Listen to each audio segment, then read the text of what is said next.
Thank you once again for joining. It's my turn now. This is Dr. Anthony Walton, First Lady Shirley Walton. and we're just honored to have you here. We are so excited. We have some tremendous guests here. Each of our guests are over their marriage ministry at their church, and they want to share with you some of the ideals that they have. And I've talked to many of them, and they have some tremendous ideals, things you may even want to share with your marriage ministry at your church. Feel free to ask questions. The link is on my Facebook page. So if you'd like to share, please feel free to share it. This time we're going to bring it on. And we're going to start Minister Wayne and Jennifer Rogers. Welcome to It's My Turn Now. It's my turn now. Go. There you go. Tell us a little bit about yourselves. So we've been married about 19 years this month. We have been over the marriage ministry at Turning Point Family Worship Center for the last 14 years. And we started it with the thought that we wanted to do whatever we could do to help marriages, because I had previously been married, and he had never. You didn't know that? He didn't know. But I have previously been married, and having gone through such a divorce at such a young age, I really was inspired to do something to help people not have to ever go that route, and to do what we could.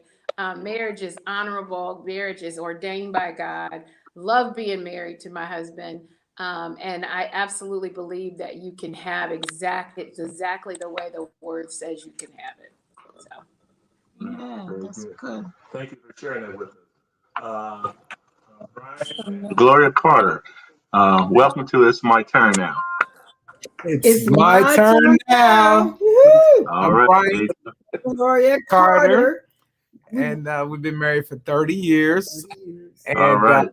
we are in co-operation of the Covenant Overcoming Church Covenant Keepers. We are keepers of the covenant. Under Pastor Bruce and Loretta Farr, Overcoming Church. I think we can tell. Oh, how we met or something? What Brief introduction about yourself. Okay, we just really feel like we hit the ground running as far as like working with ministry. Even at our previous church, we had only been married for maybe a year or so before we started with the marriage ministry, because we knew it was necessary to just kind of help glue us together, get other couples and just kind of iron sharpens iron and fellowship and that sort of thing. So, it's like drinking water. It's like breathing air for us working with couples, because we love people. Yeah, thank you. Welcome to It's My Turn Now. I think they're talking to us. You have to cut that. Elder and Lady Go. Yes. Okay, sorry. It's our Our turn turn. now. Okay. One of them days. Praise the Lord, everybody. Praise the Lord. Praise the Lord. We have been over the marriage ministry at our church, Grace Apostolic Church, for approximately almost 20 years. We will be celebrating 40 years of marriage on August the 1st of this year. We are some of the things that we do at our church to keep the marriages involved, or keep the married couples involved. We have Valentine's Day dinners. We'll host Valentine's Day dinner. We've actually went on a cruise 2 years ago.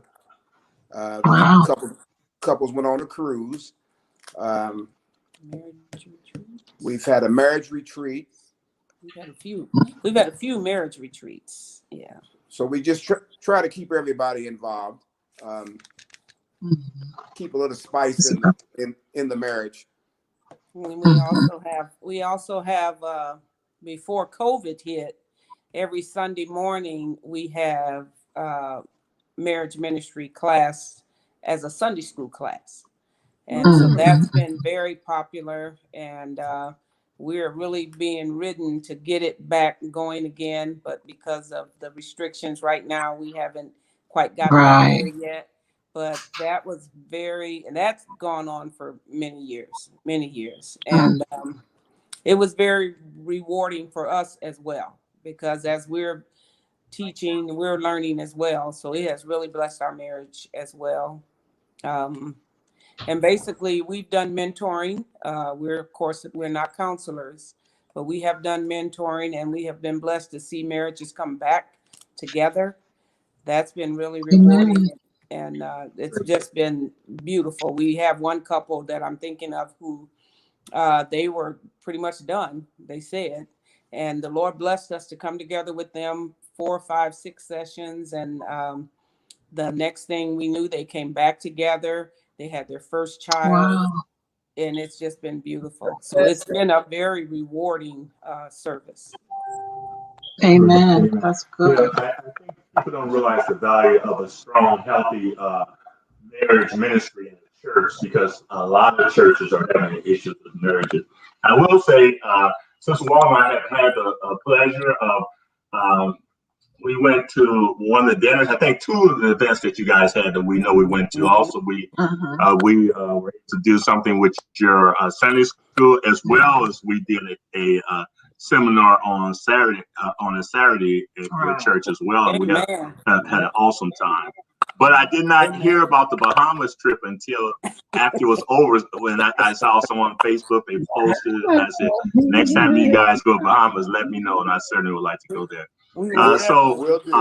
Did you have questions as well? Yeah. Okay, so I've talked to each of you guys and each of you couples, and I've heard some excellent ideas that you have. The Carters as well as the Rogers and the Golders share with you some of the things they're doing. But these are some simple things that help to enhance marriage. Now, there was an Eric that was on here. I think Eric might have gotten frustrated and left, but if you want to come on, please feel free to or you have a question, feel free to type in the message box, or you can click the link and you can come on and we can see you and you can share your questions with us. But I'm going to start with Rogers. Tell us a little bit about some of the activities that you guys are doing.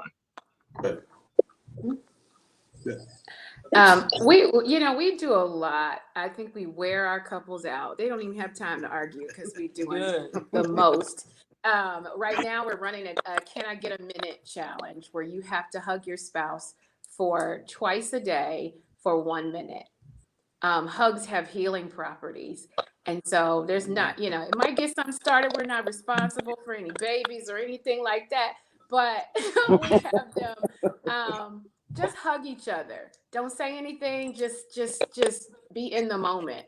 And we have them doing it every day for the next 30 days. And we call it our Hug It Out challenge. And you just walk up to your spouse and say, "Can I get a minute?" Sometimes it's the simple stuff that you'd be surprised what could change the atmosphere in your home. We have marriage conferences, retreats. We go to Gatlinburg every other year and stay in cabins, and we all, we split up, and there's, 8 couples in one cabin and 8 in another. And then we go in town and we had a scavenger hunt in Gatlinburg, where we had to run around and take pictures with strangers and do all kinds of random stuff. But we're very high energy. We like to have a lot of fun. Our couples, they're great. We have about 60 or so, and we've got about 15 of them are new. So we love the newlyweds. They have to be our favorites, because we really believe in helping them build a healthy foundation. Whatever you build your marriage on is what it's going to be, and it really does matter how you start. So we do that. We also have a program that we started for singles. It's called In Real Life, and we take them through all kinds of challenges about what it takes to be married. A lot of people just want a Facebook post. They don't really want a marriage. So I tell them, go to David's Bridal, put on a dress and have a party. Don't get married because they're not ready for it. But in real life, we give them some real challenges. We had them sacrifice something for a month, something that you love to do, something that you have to do. Well, you can't do it for a month. And write about what that felt like. We had them just do something simple like make your bed every day. Discipline is required in marriage. We had them even take care of a plant. They got to bury seeds and they had to take this plant home and they had to pay attention to it. It was something that was added into their life and added into their schedule that was not something that was there before. And it's just like marriage. You can't just do life as usual. You have to make time to take care. And so some of their plants grew, some of them didn't because they forgot. But we try to, we both are so creative when it comes to projects and things that couples can do together. And so again, it's the small stuff. You'd be surprised how some small things yield some big rewards. And so we're really excited. We've had movie nights where we've gone and just sat on the church parking lot, put a movie on the side of the building. Everybody brought their own lunch or their own dinner. And we've had bonfires where we, sat around the bonfire and, told stories about how we met and who dated who and all of that, who was interested. And, we just have a really, really good time. It's a really good fellowship. And I think building, strong marriages really help the church. We have 32 ministries at our church. 26 of them are headed up by married people. And so, our church will fall apart if the marriages fell apart. And so we believe in doing what we can to help them just, marriage can be whatever it is you make it. And you don't ever have to leave the honeymoon. You do get to be seated in reality, though. But we just believe in inspiring them to do better and knowing that they can do better. So I really like the in real life, whereas those who want to be married, they may be dating, they may have someone that they like, but the in real life, IRL is what we call it again, is just trying to give them the foundations of where you should be as a man, as a woman. And then when they do get married, then we got them in lock for life to help keep that spark to keep going. Yeah. So they don't have to even be married or dating or anything. They just want to know what it's about and what it's required. And a lot of them, some were dating when they went through it and ended up getting married. And they were like, I can't believe all of the stuff you were talking about was so true. Like, this is really what happened. But they were prepared for it. And part of that is preparing them for, you don't want to get shocked. We're going to tell you this is exactly what's going to happen. And everything we said and the challenges that we knew they would have as couples and even as singles, that doesn't disappear because you married somebody. Your weaknesses get amplified when you get married. They get exposed. Marriage doesn't solve them. And so understanding who you are, we use a lot of personality assessments. We have a SYMBIS assessment that we use for couples that are getting married when we do our pre-marriage counseling that just tells them, okay, based on what your answers to these questions, this is the kind of spouse that you're going to be. These are going to be your challenges. This is going to be where communication is going to break down. This is how you communicate. This is what they receive. This is what they don't. And so giving them that information kind of puts them light years ahead. Once you're not trying to figure out who this person is. You got it on black and white. And the couples that we've done about 20 so far. They're like, this, like somebody wrote this that knew me. So it wasn't off. It was dead on. And they walked into marriage with their eyes wide open, understanding that we're going to give it what we got. These are our challenges. And once you know that the person you're with is in it for the right reasons and they're in it to win it, then your attitude to make it work is different. So that's I think that's excellent because as a pastor, as a minister, I will not perform. I think I have that's my pet peeve. People will ask you, did you marry them? I say, no, that's polygamy. I didn't marry them. I performed the ceremony. But I will not perform a wedding ceremony unless I do at least a 6 weeks premarital counseling. And I've done that for years. And believe it or not, I've done it for couples who have known each other for years. And every couple that I've dealt with, we cover the area. They say, we never thought about that. Because when you're young and you think you're in love, some stuff you just sweep under the rug. And once you get married, you end up tripping over it. So I think that's very, very, very important to do. Prepare not only after you're married, but if you prepare going into the marriage, that sets you up, in a better position for the marriage. Brian and Gloria Carter, tell us about some of the things you guys are doing at your ministry. God bless you. We are our ministry at Overcoming Church is called Covenant Keepers, and we are keepers of the covenant. Every area of our marriage is kept by the word of God. And so we apply the word a lot. And we do a lot of things as groups, but we really encourage couples for alone time, a lot of alone time, because you know what? You can mask yourself in a group. But when you're together and you're alone, who are you really? And loving to love each other is a continuous thing in every area of your life. Whether you love them through the laundry ain't being done, to cooking, to love making, all those areas that seems to always spark a fire, spark that fire through the love of God.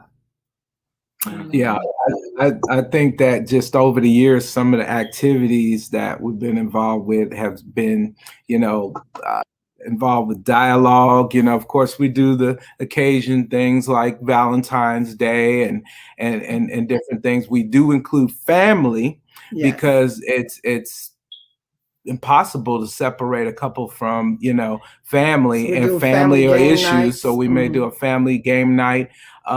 We have done in the past luau. We've done in the past during this COVID season, like a virtual reality game night, which included a scavenger hunt and different things, and a lover's bingo kind of, just to really keep the spark going, So we try to think of creative things, so it's not, oh, we're doing this again, or we're not stuck in a rut where all they're looking forward to is just this going out to eat or doing these things. Nothing wrong with any of those. And I mean, that cruise idea, yes sir, yes ma'am. We're on it. Just trying to get people together to do that, But just like what my wife said, alone time, practicing dialogue, having speakers come in, talking about sex. We're couples. Why are we afraid? Are we ashamed? This is the business of couples. So and God gave us this great gift. Yeah. Let's talk about it and explore it all. She's cut up. So, but yeah, those type of things, and I think God blesses every year by every quarter giving us something creative to do, and we have a Facebook page, so we try to continue to keep our couples encouraged, and not just our couples, any couples, just in preparation, Bishop Walton, for this. It was like, any Facebook couple, you're a couple, traditionally married couple, let's get involved, because, you are part of the club. We're all in the same fraternity here. So let's do it right. Let's make it work in Jesus' name. Because that's what I think it's I'm sorry, go ahead.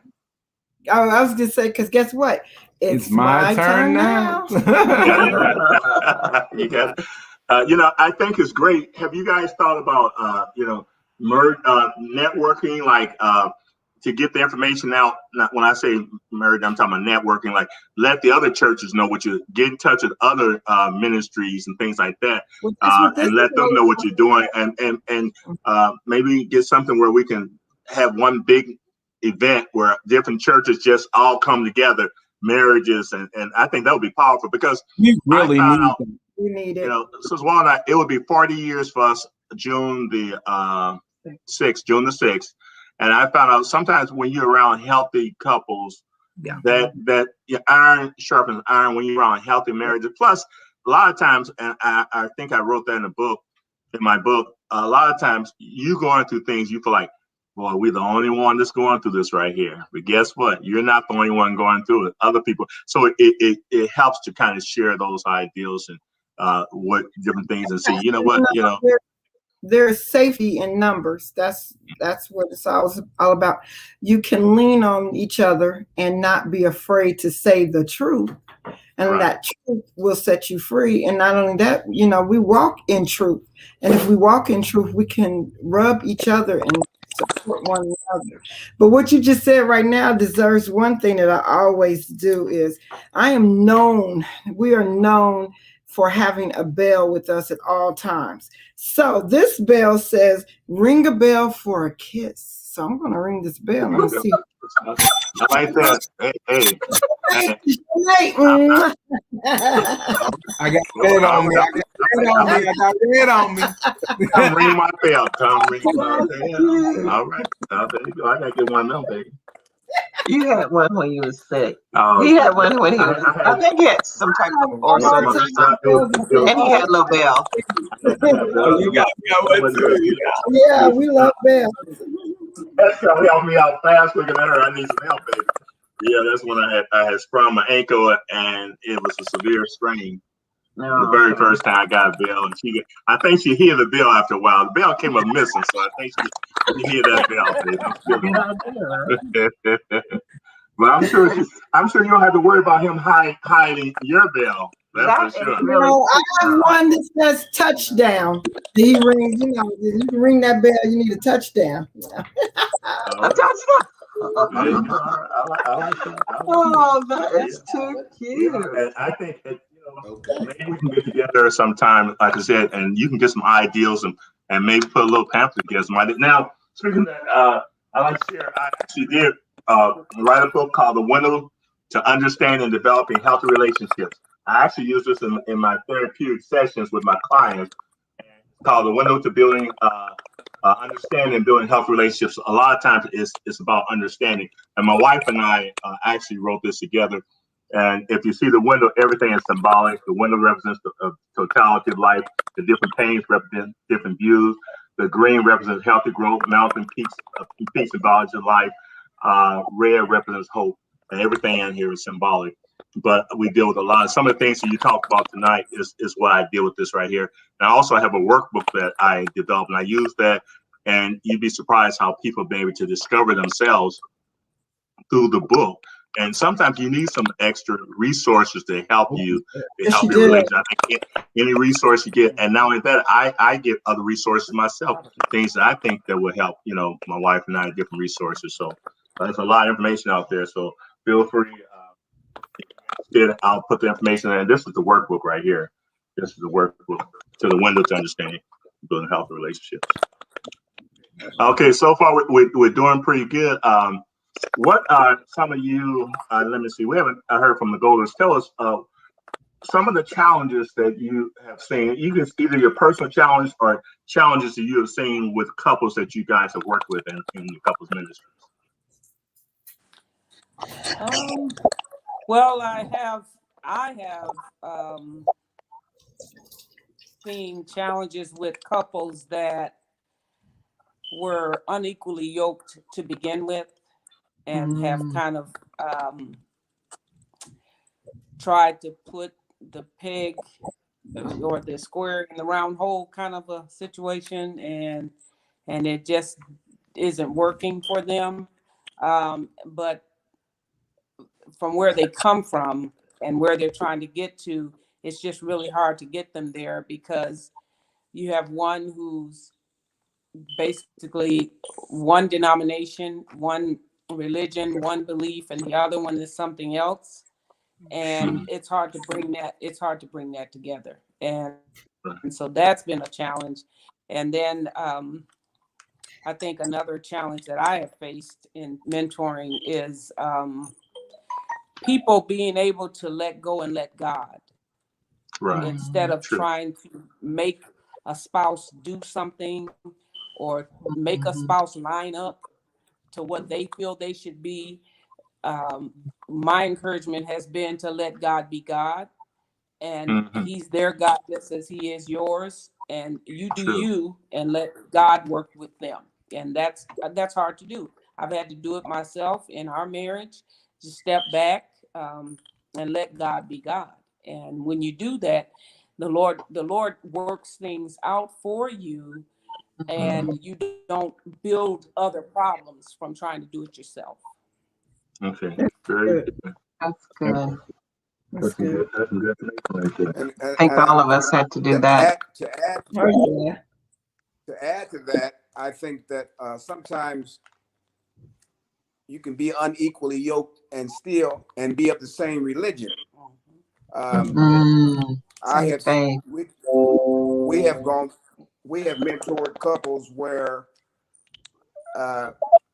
one of the other is living right, and the other one is struggling, and that brings a lot of conflict into that relationship. A lot of times, what we'll ask him, you know, where is your relationship with God at this point? And a lot of times you'll find that the person that the relationship is a little shaky with God, they're having issues with their marriage. Right. We had a gentleman that asked us a question. We had an outing at our home, and the gentleman asked the question. He said, "Can you have a relationship with God and not have one with your wife?" I said, "It don't work that way. It don't work that way. You cannot have a relationship with God, a healthy relationship with God, and don't have a healthy relationship with your wife. It's impossible. It's impossible." Right. So, one of the things. I was gonna say the word of God says this. How to walk unless they agree. You have to be in agreement. You have to come into agreement. Amen. Amen. Can you all see all the comments people are making? I do. I just looked for the first time and laughing. Yes. Regular scriptures and use those and apply We don't them. see we can't see them. Just can't see any comments. Are you on the Facebook page? You should be on your Facebook page. Or you can share my Facebook page to your Facebook page. I wonder if I turn it this way But you again. should be. Oh, there we go. But what I was trying to say is that when we talk about that unequal what's important in any relationship is, and I talk about this almost every time I go to, is attachment issues. There are some people that are very affectionate. Hugging and kissing, and they got their kiss me cup, and they just, everyone has that. But then there's someone that's growing up in a home where they're not used to that. It's foreign to them. And to a person who is not used to affection, it's hard for them. And you'll say something like, "I'm really not that affectionate," because they were not taught what true love is, and they don't understand. And some people are just leery of people who are too affectionate. So what happens when a person who is not used to a lot of affection, when someone's all over them, they feel like they're smothering them because they're not used to it. You smother me, back up. And so the person who's used to affection, they feel rejected because, hey, what's wrong with me? Why don't you want me to hug you? Why don't you want me to? And so unless you understand that dynamic and you have to deal with that, and you have to really work with that, and see, those are some of the things people don't recognize. I do talk about that in my book, but and so you look at that and you wonder, well, what's wrong with me? And the person who is want to show their affection, they're feeling like, what's wrong with me? There's nothing wrong with you. And you have to understand there's nothing wrong with you. And the person who's not used to affection, they have to come to a point where they're able to develop, and it's through communication, it's through time, and sometimes there's some issues there too, underlying issues and causes. So when we talk about that unequally yoked, these are some of the other dynamics. Sometimes people are unequally yoked when one person likes to spend. Person like to spend a lot, another person, but then you have one person. Here's something: you have one person like to spend, but then you may have another person that's a tightwad. That's even worse. Elijah don't want to spend a dime. We had a couple in our Put class. nickel to the buffalo comes off. So, that can be Nickel, yo, you guys can go ahead and tell us what you think. Yes, that is true, because you do, when you say you have to come in agreement in every area, not just one, and one person shouldn't dominate another. You have to walk in agreement, and and you know what I said, you have to have a lot of coming to Jesus meetings together. And that's why I talk about spending time alone. You know, there's got to be a time where it's just you and your spouse, not you, your spouse, and your children. Not that your spaces, and you have to have space just dedicated for you and your spouse. Just like you dedicate space for the Lord, you also dedicate space for one another. Because Amen. One thing for women, the scripture says that we win them by our conversation. Right.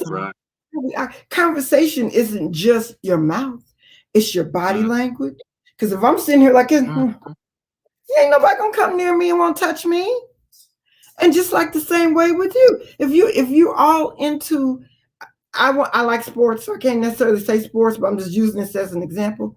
But if your TV is your space all the time, I can't compete. I'm not going to compete. There's got to be a space for us, just for us, that you don't let nobody in, and you share that space, and you look forward to getting to that space where you can be yourself, and you cannot be judged by who you are or how you was brought up. My husband's family, they didn't hug. When I first came here, I hugged everybody, and they looked at me like, what's wrong with her? But then they started saying, where's my hug? You know, so it was just like that. And I had to learn that it was nothing wrong. It's just where it was just different. And then we talked about, I was listening to Elder and Lady Goder about having different religions. Me and my husband was totally opposite, and it wasn't nothing but the mothers. When I went for counseling, when we went for counseling, it was the eldership that taught us, wait a minute, you unequally yoked with an unbeliever. Neither one of you are not unbelievers. You need to believe in each other, and that changed the atmosphere.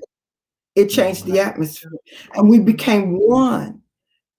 And go ahead. If I could just say too, is that it is so helpful when your pastors are in love. I mean, everybody doesn't have a married, pastor, but when your pastors are in love and they say that the couples ministry is one of the major pillars of the church, and they come out and support and are open about what they've been through and different things like that, it helps the church immensely, and you as a couple, because they're reachable, and it just really works. But also, just like with children, I do fathers classes, and I do parenting. You have to, and before you can discipline, if you don't understand development, then you lose all the way. So the same thing is watching each other evolve as a couple. We've been married going on 30 years, so we were in our 20s, but to see all the seasons of each other of your life, and to know and anticipate when the seasons are coming, being sons of Issachar, knowing the times and seasons, because if you do not, you will mess up, and you will think that, this is, going to be permanent, this is going to be forever. No, she's in the mode of taking care of the children, and of course it's time for you and everything, but look what's going on. And then, or he's changing careers, or going through a midlife situation, or she's going through menopause, and that's right. If you don't understand those things, that's where, or retirement. So many people, their marriage is bust up after, when it's time for retirement, getting into retirement years, and it's like, you didn't prepare. Nobody talked about it, and you was not readying yourself for the next season, or seeing the changes to make adjustments. If you don't make adjustments, and we constantly have to communicate about that. We have to say, what's wrong with you? And I'm gonna tell you what's wrong with me. I'm going through X, Y, and Z. I'm telling you the truth, so that you can understand and pray and cover me. You know, I'm like, Right. hey, I didn't, I apologize to every woman in life when it came to menopause. I didn't think it was a such thing. I wasn't going to participate, and so, but I didn't know there was a man pause too. Now, man It's called pause. male. Hey, they transition, y'all. And I'm trying to tell you, when you both transition at the same time, Man, it's a different man pause is called pause and get out of her way. That's That's a man pause and get out of her way. But listen, we have a comment here.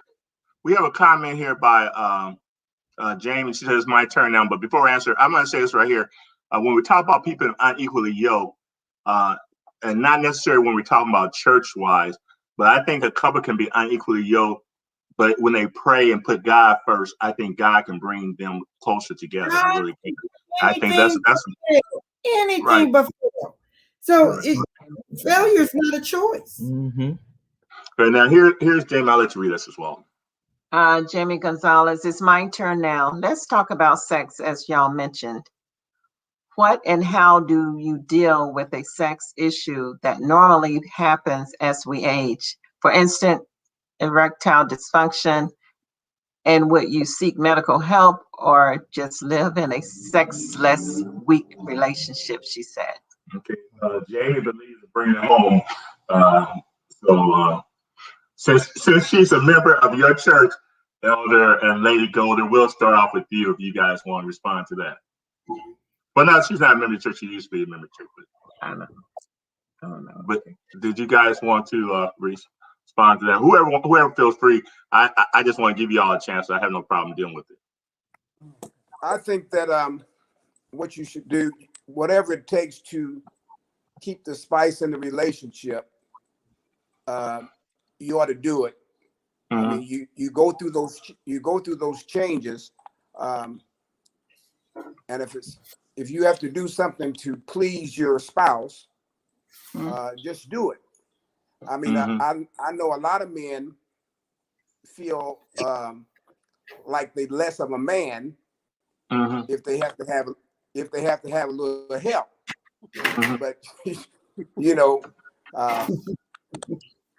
us older people, you just have to be real. If you need some help, if you need some help, get some help, because you don't want if you want to be honest, you don't want your wife looking around the corner to get her to get satisfaction or whatever. But I think that if you love your wife, or if you love your husband, you will do whatever it takes to make sure that you're able to please them. And also, I would like to say, speaking from the wife's point of view, I think that it's real important that you come together. If you have an issue, discuss that issue. And it's not just whether it be the wife or the husband or whoever has the issue with whether it be erectile dysfunction or menopause issues or whatever. I think as a couple, that's another area that you can come together on and come to a mutual agreement on, Communication. and therefore communicate about, and then come to a happy medium about. I don't think you should look at it as it's his problem or it's her problem. I think it's our issue, and then we need to handle the issue together. And I think in that way, the end result will be satisfactory to both parties. That's good. That is really We had a doctor come into one of our a men's health doctor come into one of our marriage conferences. We also had a gynecologist come into our marriage conference and talk about sex and marriage and all the issues that can happen, young and old, because we've seen it even happening with couples who, are into pornography and how that destroys your relationship. So I think what you said, Lady Golder, is important, is communication, because, some men may be prideful and not explain it's not you, it's me, or vice versa. And the person just feels rejected with no explanation. I don't think living in a sexless marriage is even an option, especially, we're going to have to figure something out. Right. Almost nothing gets figured out. But That's one of the big I think bonuses of communication is key when you're dealing with sex, because it is so personal and it is so intimate and it's such a big part of your marriage that ignoring that problem will just create others. So communication to me has got to be a big driver. Together. Yeah, That's good. I would say I agree with you on that too. And also, sometimes women, as Sister Golder said, they go through menopause, or sometimes if they have children, their sexual drive goes down. Yeah. I haven't come into, I haven't come into my practice. And they say, you know what? Hey, we'll have a sex high and heavy, and then she started having the kids, and now all of a sudden went from goes down. Zoop. And so these are issues that you have to deal with that, and you cannot. Again, you can't sweep it under the rug. You have to deal with it. You have to communicate, and the male has to communicate his desire to her. She has to communicate her desire to him. And you can't say, well, both of you frustrated and say, well, you should know, and you need to communicate that. Go ahead on. A lot of times, this is why premarital sex isn't recommended, because you could get on a speed trip, and then, or even if you're operating in Christianity, and you kind of was on a sneak tip, and so you felt kind of sneaky and guilty, and then now you're married and you're going into that, and that's in your mind now. Sneaky, this is wrong. And so it could take years to erase that schism that has been created, in the sin world, and so it's important to understand why God created it, that He promotes it, and therefore you ought to be an expert at it. You ought to get good. And you ought to get good and creative and everything like that. And then knowing that sex is in between the ears, it's a mind thing. And so we got a phrase that's called "that's sex to me." So it might not be going through steps 1, 2, 3. It might be like we are both wore out, and oh my gosh, she rubbed my back. Oh, that's sex to me. And so it's like, so sex. Of course, we got to know that. If it's just like we're gonna jump into bed and just jump right to it, you got to know that expectation. If you don't have any kind of foreplay, or foreplay is like a week in advance, a day in advance, or or talking it up, the card, the call, the text, the whatever, to lead up, and then understanding our bodies and everything like that. Do understand when somebody is tired, they tired. I think they got a pair of underwear out there with tire marks on it for men that says I'm tired. If you're tired, but this is a personal testimony. But if you're tired, before you tell your testimony, if you are tired, tell the truth. Tell the truth, but don't leave them hanging. Don't leave them hanging. Okay, I don't know where we at. I got you tomorrow. 6 o'clock. Meet me. I promise. I promise. Honor that promise. And honor the promise. Don't it. Put it out there. If you're gonna be tired all week, then you in bad shape. Then you need some pills to get untired. Yes. And and we gotta just. I know. I was raised in apostolic faith, and we had a disservice because they didn't teach us. For where I came from, they didn't teach us how to be intimate. They taught us how to be is wrong. But then all of a sudden, when getting married, they're saying, "Girl, go on in." And I'm like, "What do you mean go on in? Confusing. You ain't tell me how to go in. So you told me how to pray in, but you didn't tell me how to go in for this one." So it's so we have to teach our young ladies when it's time, go all in, and so that's very important. And go ahead. One last thing too. But we've been taught, that sex is like a bargaining chip. It's not a bargaining chip. Yeah. It is not. You don't rule each other that way. If I'm gonna give you some, no, I'm gonna give you some whether you take it out the trash or not. Because guess what? I'm gonna empty you out so that you can be filled up again. But I'm gonna keep you in the place that you need to be satisfied. You're satisfied? I'm just satisfied.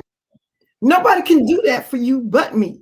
So her flavor encourages and keeps us going. Her flavor, that is, and I'm not saying that she does this yet, but different wigs or whatever. I always tell you, call me. My middle name is Michelle. I would put on the wig, and Gloria would not. Michelle would not tell Gloria somebody that just this week, you know. And lastly, Bishop. Lastly, is that men, we gotta stay in physical shape. I just went. I'm in a physical transformation. Lost 100 pounds and found a whole lot through. There you go, babe. Watch out. That's all I and we found out because I also talked to a nutritionist who helped me through some transition when we were going through some transitions, and was talking about vitamin deficiency. It's one of the main ingredients for ED, and lack of vitamins, lack of vitamin D, especially vitamin E and vitamin C. Those things play a part in, especially African American men. They lack that because, first of all, they're lactose. Most African American men are lactose intolerant, so they don't get a lot of vitamin D in them. So that means you need to get outside, get a lot of sun, get a lot of time that you're taking care of yourself. And a lot of times you're not doing that. When we have the kids, we're taking care of the kids, we're doing this, and then we was right in the in between part where we were still raising kids, and now our parents needed us at the same time. So that was just a hard thing. So just finding each other.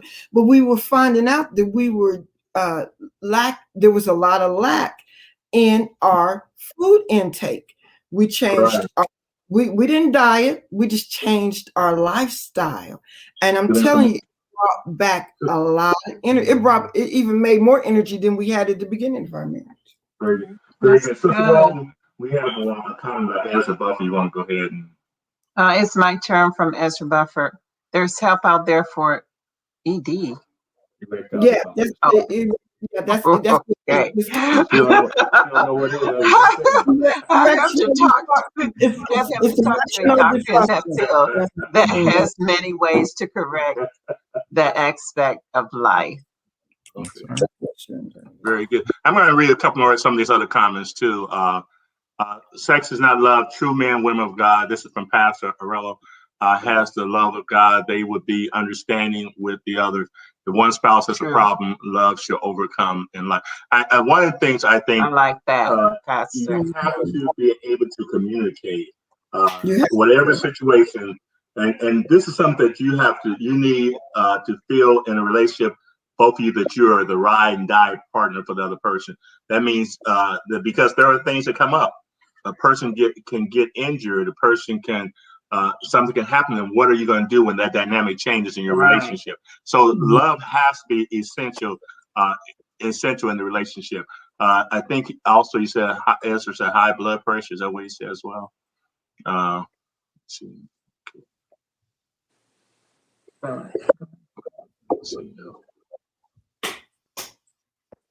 Did somebody get cut off? Okay. He was saying high blood and diabetes plays a big problem in that. Yes, it does. That's what I was saying. We go back to changing lifestyle, changing and how you take care of yourself, especially men. And I see somebody here said, don't just say go back to vitamins, but list the vitamins. And yes, vitamin D, vitamin E, vitamin C. Bee pollen helps too. Bee pollen. Yeah, bee pollen is a good. It's a nice charger. Right, and omega-3. Your omega-3s. That means your pills aren't blue. And they're not blue. These are not blue pills. We're talking about natural things to increase yourself with. Yes. That's good information. You may want to type that down there too in the message on your, so that they can go back and look at that later on. But this is, can you type it in your comment? Type in your comments there. and it'll make No grab your vitamins, and some won't do it. Tell her to list the vitamins, or ask you to list the vitamins. Pastor Ali Christian, God bless you. I have you on here. He says, wonderful information. Thank you. I'm going to ask you guys another question. This is a very interesting subject right here because, like I said, no one told us. Actually, it's almost like people are afraid to talk about the sexual aspect of a relationship. I don't know. I don't know. Until our wedding, I don't think we were talk about. I almost afraid to talk about. Afraid if you talked about it, then you get tempted. Since Wall was looking so good, I kind of, I wasn't sure if I want to talk about it too much. Because if I talk about it too much, they're afraid that boom, something's gonna happen. But you got to talk about it. You have to talk about that. And now I'm gonna say this right here in relationship now. Some people's sex drives are totally different. Some is off the chain. I'm just telling you, some is off the chain. And if you gotta have it 3 or 4 times, 5 times a day, and unbelievable. I've dealt with it in my practice. There's some that's like that, and it don't mean nothing to you. You better hook. Now that's unequally yoked right there. Yeah. Get somebody else. Because you better get somebody else that can keep up with you. You can wear a woman down. You can't wear your wife down. You have to remember, and I'm just going to get honest with it since we're there. We'll just get honest with it. Penetration over and over and over again can wear a woman's body down. So you have to incorporate rest. So you have to rest your body to be able to receive your mate. So it is very important that men think about your wives when that sex drive is up, and women think about your husbands too. No, you when you watch over each other, you will know when your spouse is tired, when they're hungry, when they're going through at work or at home, and when they need sex. You will know it. When it's quickie time, when it's long loving time, you can know gauge that. And that's how you're not unequally yoked. You get yoked up together because you know what? You're supposed to know them. You're supposed to know, well, that's my brother in Christ, not only my husband, but I should know him. And how do I know him? By watching him. He should know me by watching me. And I can almost tell, look, you know what? Don't talk to me while you're tired, because you're going to say something, then that's not going to turn me on. It's not. You're going to have to learn. You know what? Go sit down, take a nap, and then come talk to me after you're done. All right? And the same thing with me. Get in your corner. Go to your corner and rest.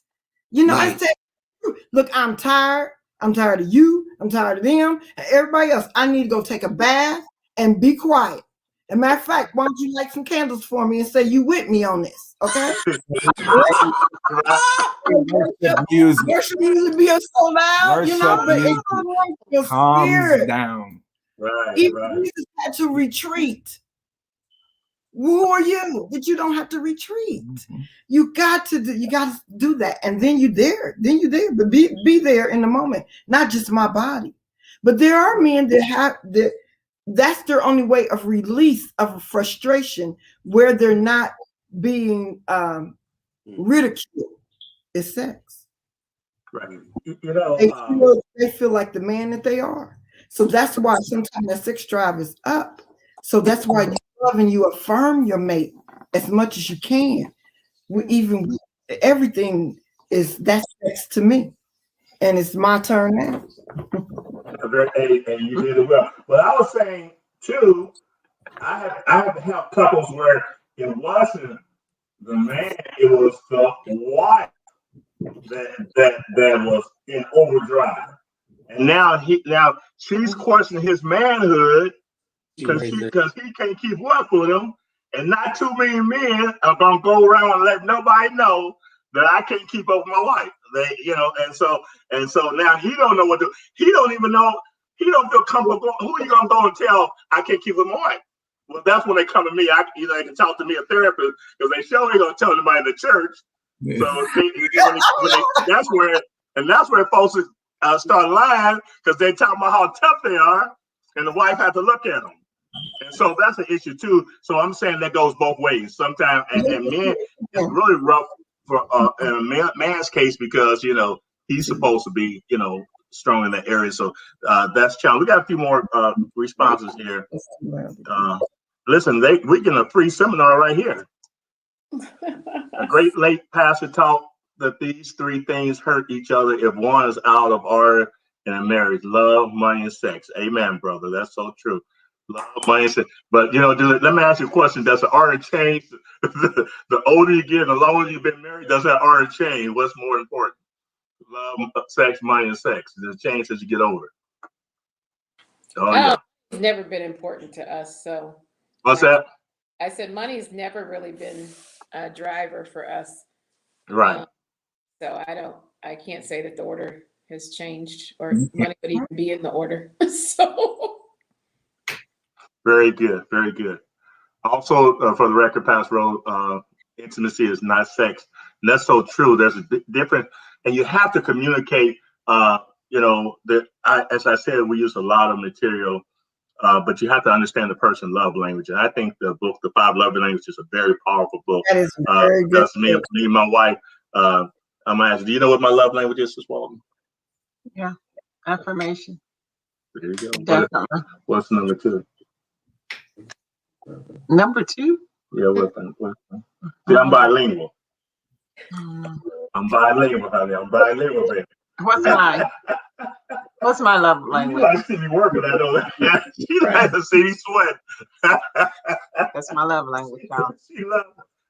I was moving a love seat one time. I think it was love seat, and I was carrying that big old everything by myself. And she was talking to her sister on the phone. She said, "Boy, he's in there just working. I'm sweating rather profusely." And she's all excited. That's a love language. I like read what Pastor Arilla said. I did also the record: intimacy is not sex. A husband and wife can be intimate without sex if you both have the love of God. That's so true, so true. Well, life is intimacy. Say that. Life is intimacy. Just the marriage and the togetherness. That's intimacy. Everybody thinks it's the final thing is sex, but it's like I say, it's the lead up. It's the loving. It's the be together. So. And intimacy means into me. You see me. You are into me. You see how I see. That's intimacy. I don't know about y'all, but I still want to have sex. I don't know about all of that. Oh man!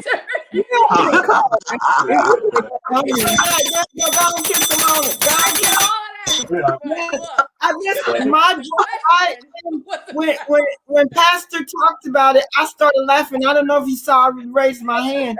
I like to drive. That's great. That's great. But I got married to get it on, so without condemnation. So, we don't have to figure it out. Right. Figure it out. Stages now, and then people. That's where we are tonight. It seemed like a lot of conversation is about, understanding the different stages of life. It seemed like that's where the conversation is going, and so we want to address those issues. That's what I think. Real talk. Yeah. But for you and your house. Right. One point too is like I think some houses they don't talk about intimacy. The mother and father, and it's good for your children to see you touching and hugging, so that they become familiar with that. And so that's important. It's almost like it's taboo. You're not supposed to do it, but it's good to let them see mom and dad hugging each other, and being affectionate in the relationship. Deborah Brown said. Go ahead. Deborah Brown was saying, she's asked me, don't talk my way out. I know what my wife, she likes that, and acts of kindness. Going for her. Show me the money. I'm so thankful for each and every one that's on here. I think Larry Wilson, they are over, may have been or used to be over Christ, the ministry at Christ Church as well. We don't know. Yeah. Everybody's concerned about me answering her question. I tell you what, y'all ain't got to worry about me knowing love language. It'll be 40 years in June. Amen. I figured out some kind of way. Posted help. Post-it notes. Post-it notes on the bathroom mirror will help. And I even have their what kind of markers are those? They're watermark markers, and I'll write things on the shower, in the shower. I'll write things on the mirror. You know, he loves posting. He's visual, right. So he's got to see it coming. You know, but, just different things. I like to do visual things because visual aids help him. So you know, just so those are the things. And I'm kinesthetic. I mean, you got to touch me. You know, I need to be touched by him. You know, it's very important. Right. So. Those hugs, like Lady Rogers was saying. Great idea. Great idea. I love it. I'm incorporating that. Mm-hmm. So here comes Jamie. Jamie has another. It's my turn now. It's my turn now. Each of you look happy and have had long marriages. Have anyone ever separated during their marriage or had a relationship outside, then were forgiven and are back? I don't know if that's personal. You know, and I'm going to say, if someone wants to, if you don't want, you know, you don't have to say, because some things are personal and some things is best left alone. You know, I've been fortunate that, let me see, we have not had issues that have been separated, you know, but there's a lot of things that can affect a marriage negatively. Not communicating can affect it in a marriage. And people do make mistakes. I don't judge people. As a therapist, I've learned to teach people to forgive and to be able to have the ability to look beyond that. And it's not to focus on, you know, the mistakes, but how can I correct that? And what was the root cause? What caused a person to become unfaithful? And like we said, some of the things we have to understand is that women cannot use sex as a tool. They cannot forbid a man. Well, I'm going to hold back. And I told this story. A young lady told me that she held sex back from her husband for 2 years, and he was saved, and she thought he never was going to do nothing. And he finally said, "Enough is enough." I guess like Popeye used to say, "Y'all old enough for Popeye."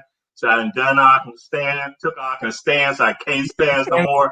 But he got the point. He said, "I can't stand no more," and he went out and took care of that situation. And then she told me, she said, "I'm so sorry. I'm so sorry I did. It's too late now. It's too late." I'm glad that you all said that cannot be a bargaining tool. You got to love each other. You got to communicate with each other. We haven't we haven't had any kind of extramarital thing or separation or anything, but I would just say in general, you can be on the road, just like Lot pitched his tent towards Sodom. Mm-hmm. And so well before he got in the city, he was already messed up. So you can do that in your marriage by, like, if you have discord and it's not solved, then, I tell men all the time, if you just got an argument with your wife, I'm telling you, watch yourself, until you reconcile, because that lady with that short skirt job is going to start listening to you and sounding good and all these sort of things. The grocery store attendant, whoever it is smiling at you, and that's why strip clubs are definitely out, because they're getting paid to smile at you. They're getting paid to cater to your needs. So the bottom line is that don't pitch your tent towards Sodom. Let's not. I love music, but I can't be singing "Me and Mrs. Jones" as I love the tune. I can't sing that because it's getting in my spirit. There's movements that are not good. People love some, Tyler Perry's and all that. It's like I have to tell my wife, we ain't watching that.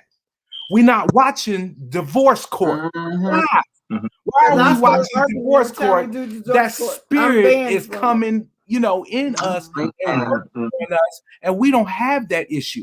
That song ain't got nothing to do with our relationship. So why are we entertaining this foolishness that's going to, break us down?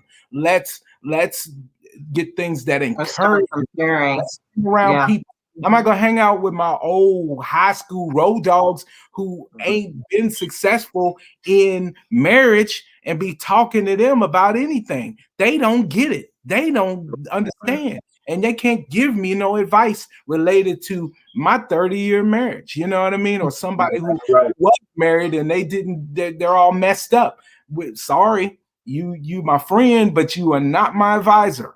You know what I mean? Right. Very good. I'm hanging around and actually run out of time. We normally, if someone says it, and normally in the 9, we're gonna go a little bit further. Someone made a comment. I think it's a very good comment. I'm not sure who it was, but they made a comment saying that because you've been together 34 years doesn't mean that you have a marriage, which is important. And I think it's important that you have to do things in your marriage that's going to build your marriage up. Sister Walden and I, one of the things we used to do before Corona, we used to have Friday was our date night. Friday was our date night, and so we used to go out and still, we play Connect Four and what's the other card game that you like to cheat on? Oh no! When I get tired of playing, I'm sorry, when I get tired of playing, I'll be cheating. I'm like,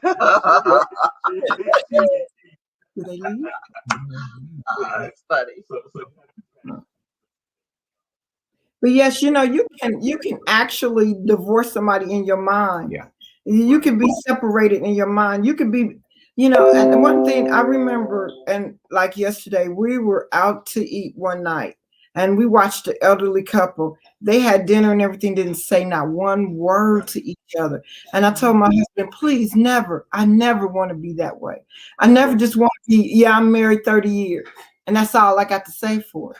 No, I want to say I've been married 30 years and I got a lot to say about it. People sleep in separate beds, and I understand. Oh, he snores so loud, or da. Come on, really?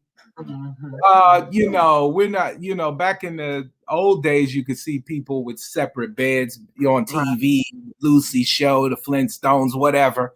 But the bed is important. It's important to have that touch in the night, and waking up in the morning together. I can't see anything that's going to get really in the way, even if it's my scratchy toenails, of her wanting to sleep in a whole nother bed, on a regular basis. That's not supporting the love that you need and the intimacy that you need. Again, that's what's important. And I'm gonna let the daughter say something. What's important is that some people that's not that important to them. They don't really see that, being close. As long as we're in the same house, everything's cool. I'm trying to move the daughter so they can talk, but you might have to but that's something that has to be worked on, that couples have to realize. I know what happened to the Rogers. Are the Rogers still there? Yeah. Okay. So the voters will let them say something to the Rogers, and this is good, very good subject. Okay, I'm trying to read what they're saying, but I'm gonna give the voters a chance, and the Rogers a chance to say something. Everybody just getting good information. Roman Cooper said this is good information. He's taking notes. He's single, so he's taking notes. I hope you say this. I mean, Roman. You can't hit it hard. Just have it. We didn't hear your question. You're I breaking up. was asking, did you have a comment that you want to say about, just I tell you what, someone else asked a question that says, my final comment. I'm gonna let you ask a question. Read this as well. It's my turn now. What advice would you give to a young couple who is thinking about marriage, and what it means to be equally yoked? Now, I think this is my nephew. I think it was one of your Sunday school students. Very question. Sister Golder. Yes, my favorite. Oh, yes. Yeah, he's one of your Sunday school students. So did you hear what I said? Yeah. Yes. Okay. There's a book that we have that we recommend to couples that are getting ready to get married. It's called Before I Say I Do. It's an excellent book. It's an excellent. Actually, our pastor gave it to us, and started having us give it to couples before they got married, or when they were thinking about getting married. And actually, he's even said that we haven't had it happen, but he even said that after they got to reading this book and going through this questionnaire, they decided not to get married. Yeah. So it's, what does it mean to be equally? But it's a very good book. It's a very good book. And if you think about getting married, I would suggest that you get that book. And it's called, like I said, it's called Before I Say I Do. Before I Say I Do. I'm gonna say this right here. I just recommend that book until What does it mean? just a little commercial break. Oh, Then I recommend this book right here. This is, but I really enjoy that book. But hey, I got to just kind of put it out there. You got one too, okay? Yes, sir. Way to get your advertisement in there. Way to go, Bishop. Got to. There you go. But it's a good book. Okay. But I did recommend that book Before I Say I Do. So he said, I guess the other question, part of the question is, what is it? What does it mean? What does it mean to be equally yoked? Mm-hmm. I think what it means to be equally yoked is spirit, body, and soul. Mm-hmm. All together, all inclusive. I mean, that's why, I mean, this is a personal thing, but that's why I don't like couples to worship at different assemblies, especially when you're married. To me, right. that's a separation to me. Vision. You know, your husband is worshiping over on 22nd Street, and your wife is worshiping over on Fall Creek. I think that you ought to come together in spirit first. I think that is so important. Bishop Abney prayed a prayer when me and my wife got married almost 40 years ago. And his part of his prayer was, the closer you draw to God, you will draw to each other. Amen. And that has been so true in our marriage, in this 40 years of marriage. We've got a saying in our class, when we were going through our tumultuous times, we looked at our personal lives as far as where we were in God at the time. And if you're honest with yourself, your relationship with, like I said earlier, your relationship with God wasn't right. So you weren't coming together in spirit, and the flesh wasn't coming together either. Right. You know what? We're running out of time, and you guys have so much information. And that's what happens when we get some powerful people. You guys are so powerful. We may have to do a part 3 and have the same group right here, because you guys are very powerful and a lot of good questions out there. We're so glad. Please, I'm encouraging those on here to share this right here after the broadcast. Share with someone, because there's some good information here. Talking about your diet, talking about your attitude, talking about commission. If anybody watches this right here, you know, they don't have any reason not to try to work things out. You know, but I will say this right here too. In the church, we are so quick to push people together. Get married. You don't need to be single. Get married. If you ain't ready to be married, do not get married. If you got a single spirit, you ain't no sense you get married. If you got a single spirit, you ain't gonna be happy. And we just rush folks together. But girl, you say you better find your husband. And I'm telling you, I've seen women marry a guy. She knows that's not her kind. She knows that her type. But I got to give me a man.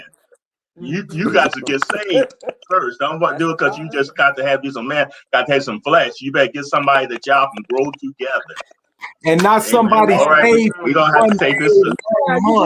You got a brother just came out of jail, prison, marriage, and all that, and then he's good picking because he's speaking tongues. Wrong. Leave him alone. I love him. So we in love. We love lust or love. I lust him. Love. Get to know them. I'm going to hear from the Rogers, because we haven't heard from the Rogers in a few minutes, and we're going to wrap it up. As far as we wrap up, as far as sex is concerned, there's multiple scriptures for sex, but Proverbs 5, 18 through 19, if you read that one, that'll help you out as a young couple.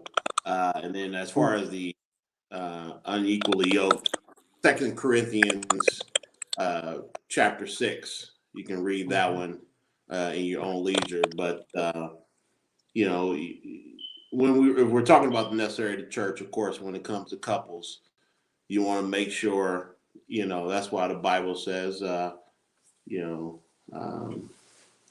with your wife according to knowledge, as far as the husbands are concerned, that your prayers be not hindered. And so, you know, we want to do everything. You know, you do the Bible things, you get the Bible results. And it's very exciting. I'm excited to be married. This is my only marriage. I pray this will be my only marriage. Of course, some days it feels like I don't want to be married. It's heaven on earth. I don't know what he's talking about. Okay, sorry. It's heaven on earth. It's the best thing that ever happened to me. Sing it, man. Sing it, man. You've been talking the whole time. Let me talk. It's my turn. It's my turn. It's my turn.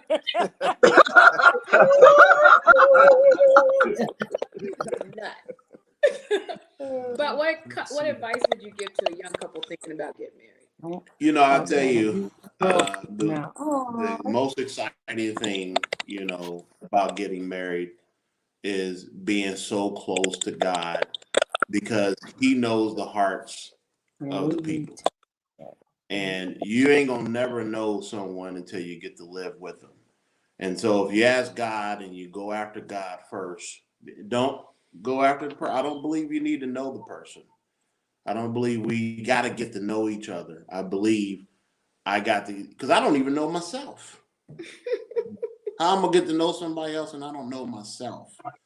So I think the key thing when it comes to marriage is finding the way to make the person happy. I love what you said, Brother Brian, when you was talking about development, understanding the development. That was huge. When you're going after someone, you're trying to correct them, you're trying to help them. Development. I think that was beautiful. I love that word, development, when you're chastising somebody. Okay, I'm gonna correct you, but how do you get them developed to where you're trying to get them to? And that's the most powerful thing. God bless you. That stuck out to me. I was writing a whole bunch of stuff down because y'all all had so much, you know, there's so much wisdom here. I have none. I was just writing it down. I'm telling you, look at that. Look, I was writing it all down, man. That was beautiful. You've been right too. Yeah. I brought my cup. We all can learn from each other. But I will say right here, one of the most important things that I like to say is commitment. When you say I'm committed, and you get into that relationship, and divorce should never be an option, I shouldn't bring that word. And when you say that we are in this thing for bad, for worse, you mean that when the good times come, you're in there. When the bad times come, you're in there. Why? Because you are saying divorce is not out. Too many people today are saying, well, if this don't work out, I'm going to let you go. I'm going to give you a chance. If you don't do it again. But listen, don't just get a person and say, I'm going to help you. As you said, I'm going to help you to learn me. Pray. Pray For your spouse. Teach me how to learn you. Why have to teach the husband how to learn them, to know the body. Husband has to teach the wife how to know me and to learn. But hey, listen, we're running out of time, and we love y'all. 5 more comments. We thank you for all your comments. We're gonna have to do this again. Listen, God bless you. Thanks again for joining us on this episode of It's My Turn Now. God bless you. Thank you. You all be blessed. Thank you all for the comments, the questions. Feel free to continue to share those questions give comments. Which is Give them 30 seconds to okay. say goodbye. Since Walt said, give everybody 30 seconds to the final comment. Yeah. All right, she said, everyone 30 seconds. 30 to 6 seconds. Your final comment. Anyone have a final comment? Just you choose each one. No comment. Yeah. From the Put your card, face together, try to hold your balls. okay, from the Carters, we say keep the covenant. And also, worship begins at home, not at church. You worship together Amen. at home first. When you pray together, you can walk in agreement. Always Very good. operate in love, and do understand that God put you all together. So if you're not operating together, you're against the will of God. And sex is good. Amen. That's good. Amen. That's our bill. All right. And necessary. Very good. Elders. All right, Pastor Goler. I enjoyed everyone. Received a lot of information, and thank you so much for sharing tonight. Thank you, Bishop Walton, for having us on. Yes, And, thank you. looking We're looking forward to doing this again. Amen. We'll have a bell next time. We'll Goodbye. have a bell next time. Hey, we all pick up some things this time. Roger. God bless y'all. May heaven smile upon you. God bless God you. bless you. God bless you. Thanks. Your spouse is not your enemy. Thank you, everyone. I I'm trying enjoyed to everyone. Would you say, Roger? We can go I on said and your on. We could go spouse on. is not the enemy. Yes. Amen. Not the enemy. Fight the real enemy. Amen. Not it. Fight the real enemy. That's very good. Fight the real enemy. So Amen to we're that. gonna pause now. Listen, love, Amen. God bless you. Again, share this God with bless you someone. all. Invite someone next week. God bless you. We love you. Be blessed in Jesus' name. Thank Amen. you. Thank you again. Bye-bye. Follow